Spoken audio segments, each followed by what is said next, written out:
this video, we'll take a look at audio interfaces and how I use them.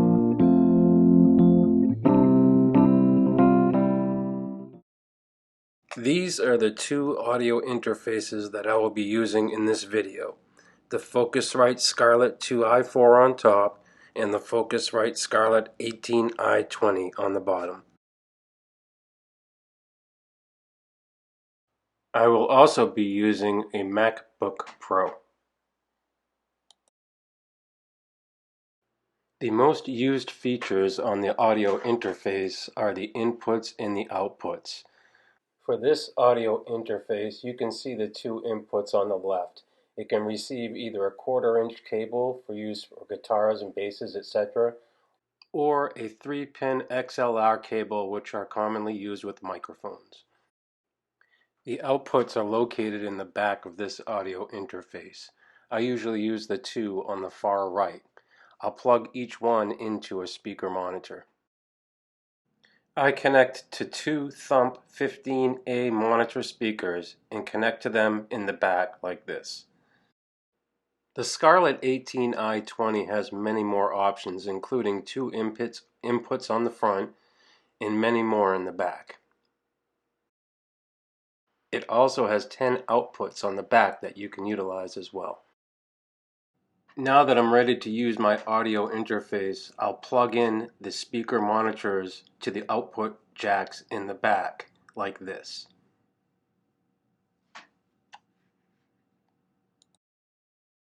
And again, I'll connect them to the Thump 15A monitor speakers like this. You will also need to connect your audio interfaces to your computer like this. I'm using a USB hub in this instance with the 18i20. The next thing you'll need to do is set your audio preferences to use your audio interface. I will demo this in a couple different softwares. We'll check it out with Logic Pro X, and then we'll do GarageBand. But I'm sure it's the same with PCs, the PC and other operating systems and software as well. So for Logic Pro X, you just go here to Preferences, Audio Preferences, and for both input and output, you'll choose the Scarlett. And now this will initialize my core audio, and the audio interface is good to go for this computer. And I'll do the same with GarageBand. So in GarageBand here, you go to Preferences, go to Audio Preferences, and you can set it right here.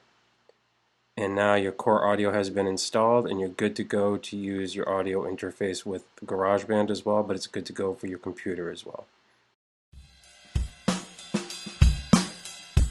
Let's look at some fun ways that we can use audio interfaces in the entertainment sphere.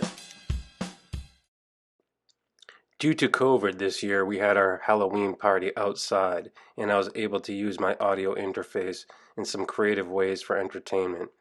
First, I brought my computer and audio interface outside with my speaker monitors and was able to crank up Spotify before the party and have a great listening experience for that.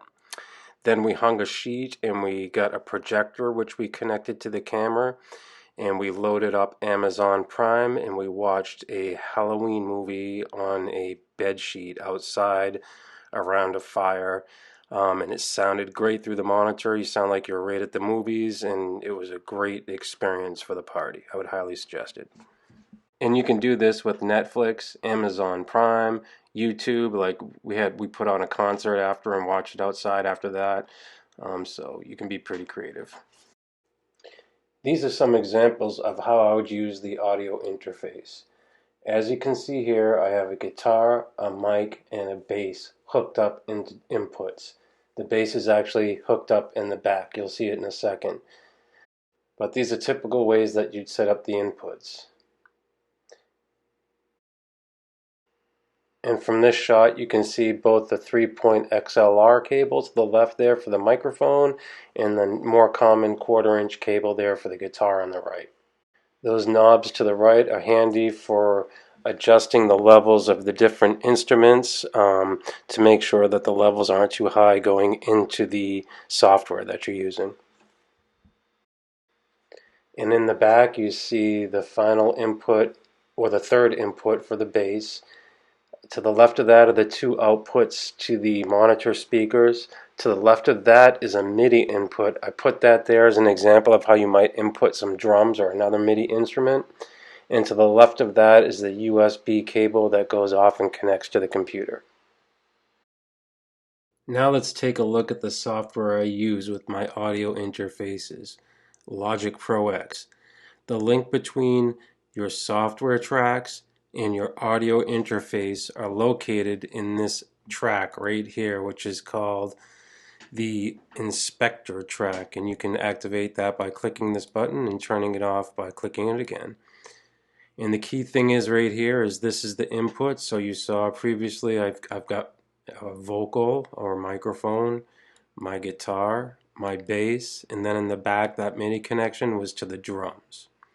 So for example, my warm vocal here, whoops, sorry about that.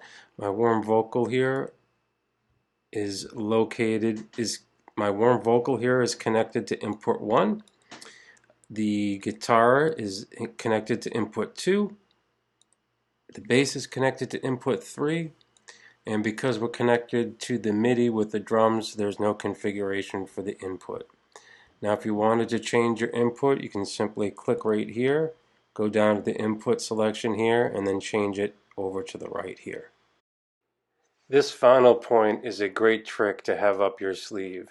Remember in the previous section when I showed the computer set up with the Scarlett 2i4, which is to the right here.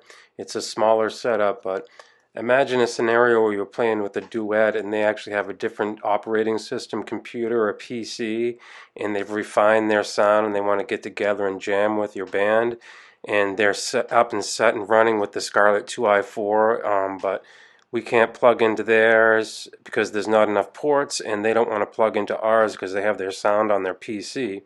Well, you can simply daisy chain the Scarlett 2i4 to the Scarlett 18i20 like I've shown here in the back. So once the Scarlett 2i4 is set up the way the user wants, you can simply connect a 1/4-inch cable from an output in the back of the 2i4 to an input in the front of the Scarlett 18i20, and you're good to go and up and running with their instruments. Thanks for watching. I hope you enjoyed this video and found it helpful. If you have any questions, please leave them in the comment section below.